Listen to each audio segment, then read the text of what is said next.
If you send $100 from your bank account to two different people at the exact same millisecond, who actually gets the money? In traditional finance, a centralized server at Visa or JP Morgan Chase looks at the timestamps, decides which transaction arrived first, and rejects the second one. They are the absolute dictator of truth. In decentralized finance, there is no dictator. There is no central server. There are just tens of thousands of anonymous computers scattered around the globe. So how do they agree on who gets the money? If they can't agree, the network forks, the money is duplicated, and the entire system collapses to zero. This is the problem of consensus. Validation is the mechanism that solves it. This guide breaks down exactly how blockchains agree on the truth in 2026. We will cover the brute force thermodynamics of proof of work, the financial game theory of proof of stake, the massive restaking paradigm shift that dominates the current market, and the ultra-high-speed consensus models that power modern parallel networks. The core problem: the Byzantine generals. Before looking at specific models, you must understand the Byzantine generals problem, which is the foundational mathematical dilemma that plagued digital cash for decades. Imagine several generals surrounding a city. They can only win if they all attack at the exact same time. If they attack at different times, they die.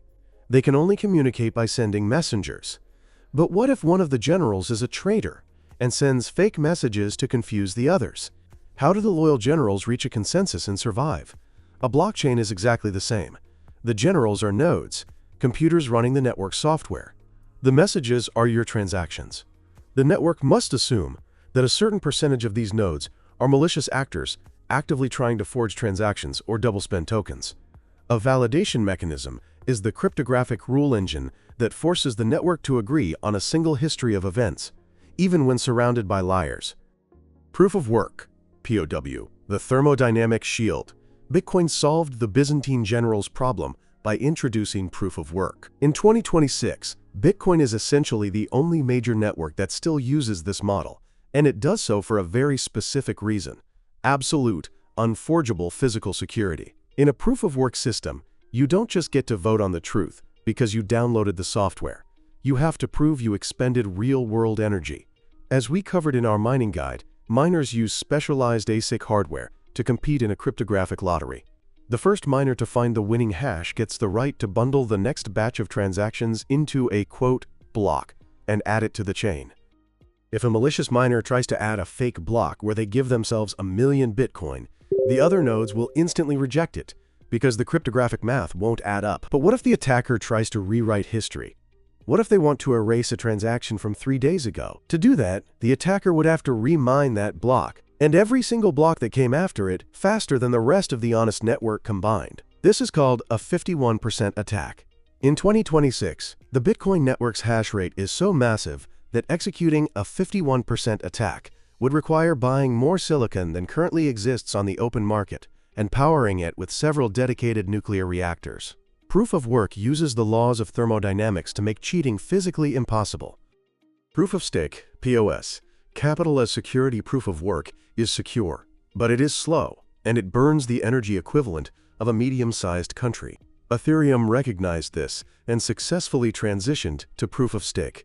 Instead of burning physical electricity to secure the network, proof of stake uses financial capital. In Ethereum's model, there are no miners. There are validators. To become a validator, you do not buy a $5,000 ASIC machine. You lock up 32 ETH in a smart contract. This is your stake. The network algorithm randomly selects a validator to propose the next block of transactions.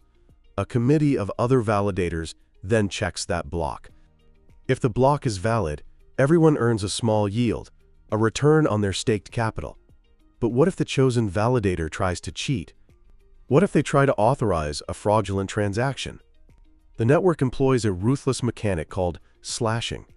If the committee detects a lie, the smart contract automatically confiscates and destroys a portion, or all, of the attacker's 32 staked ETH. You don't need to outcompute the attacker.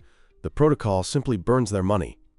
To successfully execute a 51% attack on Ethereum in 2026, a hostile entity would have to buy tens of billions of dollars worth of ETH on the open market. which would geometrically spike the price to astronomical levels, just for the protocol to instantly destroy it the moment they tried to cheat.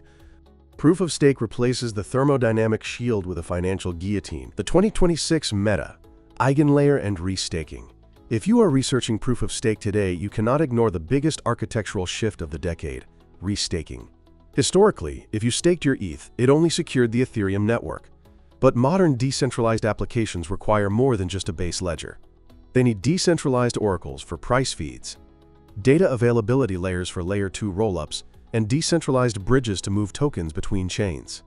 Each of these new protocols used to have to bootstrap their own separate validation networks, which was incredibly difficult and economically insecure. Enter protocols like Eigenlayer. In 2026, the standard is shared security.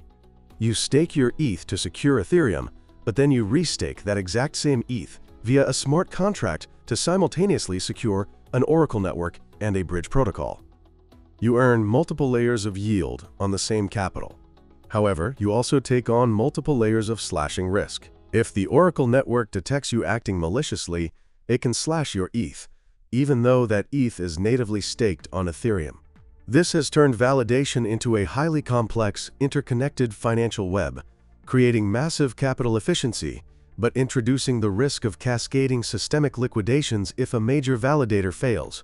Beyond proof of history and parallel execution, both PoW and PoS determine who gets to propose a block, but neither inherently solves the speed problem. If 10,000 nodes have to communicate to agree on a sequence of events, your network will always be slow. Networks demanding Wall Street-level speeds, processing 10,000 to 50,000 transactions per second, had to rethink validation entirely. Proof of history, PoH, Solana popularized this model. Instead of waiting for nodes to talk to each other to figure out which transaction happened first, Solana uses a cryptographic clock. Every transaction is stamped with an immutable cryptographic time before it even reaches the consensus layer. Because the time is mathematically proven, validators don't have to waste time arguing over the sequence of events. They just process the math. Parallel execution. The other massive leap in 2026 is the parallel EVM, Ethereum virtual machine, utilized by networks like Monad and Aptos. Traditional blockchains are strictly sequential. They process one transaction at a time. If user A is trading an NFT and user B is swapping stablecoins, the network forces them into a single file line. Parallel execution recognizes that these two transactions do not interact. They touch completely different parts of the ledger. Modern validators deploy multi-threading to validate thousands of non-overlapping transactions simultaneously, only stepping in to resolve conflicts when two users try to access the exact same liquidity pool at the exact same millisecond. Conclusion. The trilemma remains: every consensus mechanism is a choice. This is known as the blockchain trilemma. You can only optimize for 2 out of 3 features: decentralization, security, and scalability. Bitcoin chooses ultimate security and decentralization, sacrificing speed. Modern parallel chains choose extreme scalability and security, often sacrificing a degree of decentralization by requiring their validators to run ultra-expensive, data center-grade hardware. When you choose to invest capital into a Web3 ecosystem in 2026, you are not just betting on the applications. You are betting that the underlying validation mechanics, the thermodynamic shield, or the financial guillotine will hold up against the most sophisticated, well-funded hackers on the planet.